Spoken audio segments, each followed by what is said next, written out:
आरोपी एसएचओ की गिरफ्तारी हो चुकी है। गंभीर आरोप लगे हैं उन पर, लेकिन न्यूज 18 से एक्सक्लूसिव बातचीत के दौरान आरोपी एसएचओ ने कहा कि किसी एक्सक्लूसिव एजेंसी से कराई जाए जांच। आरोपी एसएचओ का कहना है कि एक्सक्लूसिव एजेंसी से जांच कराई जाए, खुद को वो निर्दोष बता रहा है। ईमानदार एजेंसी से जांच करा लें और एकदम सही जांच कराएं, बेईमानदारी। ये फॉर्मेलिटी ये नहीं कि बस हम आ गए हैं तो ये जांच कर लें और जांच में यदि मैं दोषी हूँ और ईमानदार एजेंसी से जांच करा लें और एकदम सही जांच कराएं, बेईमानदारी।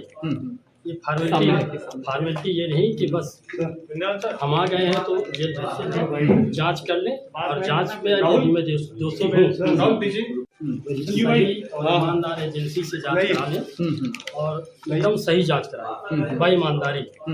ये फॉर्मेलिटी ये नहीं कि बस हम आ गए हैं तो ये जांच कर लें और जांच में यदि मैं दोषी हूँ।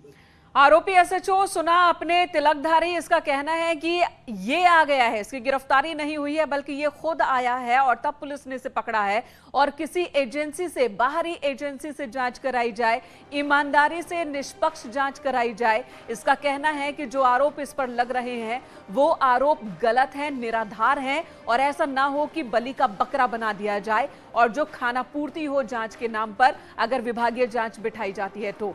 और ये बात कह रहा है आरोपी। पुलिस कह रही है कि निष्पक्ष जांच होगी, सरकार कह रही है निष्पक्ष जांच होगी, आरोपियों के खिलाफ कार्रवाई होगी। अभी तक इस मामले में क्या क्या हुआ ये भी आपको बता दे। मामला है कि ललितपुर में एक नाबालिग के साथ दुष्कर्म होता है। परिजनों का कहना है कि जब शिकायत दर्ज कराने पहुंचती है नाबालिग तो वहां पर थानेदार भी, एसएचओ भी, यही एसएचओ जो इस वक्त आप टीवी स्क्रीन पर देख रहे हैं, इसी पर आरोप है कि इसने भी नाबालिग के साथ रेप किया। और इस मामले में अब इसकी गिरफ्तारी हुई है।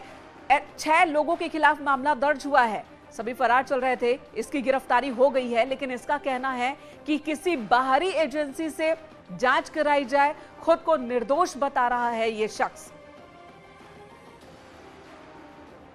आरोपी एसएचओ की वाइफ, उनकी पत्नी का क्या कहना वो भी आपको सुनाते हैं।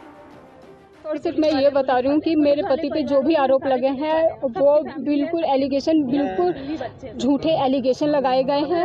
उनकी कहीं से कोई भी सत्यता नहीं है और इससे पहले भी उन महिलाओं का इसी तरह का बैकग्राउंड रहा है और उन्होंने जानबूझ के साजिश के तहत उनके ऊपर ये वाले आरोप लगाए। नहीं तो क्यों आपके पति भाग रहे थे, पुलिस के अधिकारियों के पास क्यों नहीं गए? अपनी फैमिली भी नहीं रखते सर, फैमिली नौकरी है क्या 24 घंटे? सर वो भागे नहीं थे, खाली सिचुएशन को हैंडल करने की कोशिश कर रहे थे। तो सिचुएशन को हैंडल करने की कोशिश कर रहे थे, भागे नहीं थे, ये आरोपी एसएचओ की पत्नी का कहना है। और साथ ही ये भी कह रही है कि जिन महिलाओं ने शिकायत दर्ज कराई है उनका बैकग्राउंड कुछ इसी तरह का है कि वो फंसाती हैं दूसरों को और इस बार उनके पति को फंसाया गया है। इनका कहना है एसएचओ को फंसाया गया है। एसएचओ भी बाहरी एजेंसी से जांच की मांग कर रहे हैं। हालांकि पूरे थाने के खिलाफ ही एक्शन हो रहा है सरकार की तरफ से। जैसे ये मामला सामने आया, सच क्या है झूठ क्या है, जांच के बाद ये बात सामने आएगी। लेकिन अभी तक जो मामला सामने आ रहा है, जो आरोप लग रहे हैं, उसके मुताबिक एक नाबालिग से इस एसएचओ ने रेप किया है, वो भी तब जब वो पहले से रेप पीड़िता थी और वो शिकायत लेकर पहुंची थी, यहाँ पर मामला दर्ज करवाने पहुंची थी। लेकिन आरोपी एसएचओ और एसएचओ का परिवार अब सामने आया है। जब ये मामला सामने आया, जब आरोप लगे, जब केस दर्ज हुआ, उसके बाद से ही आरोपी एसएचओ फरार चल रहे थे और पत्नी का कहना है कि वो भागे नहीं थे बल्कि इस पूरे सिचुएशन को समझने, संभालने की कोशिश में लगे थे। एक बार फिर से आपको सुनाते हैं आरोपी एसएचओ क्या कह रहे हैं, अपनी सफाई में क्या दलील दे रहा है। ईमानदार एजेंसी से जांच करा लें और एकदम सही जांच कराएं, बेईमानदारी।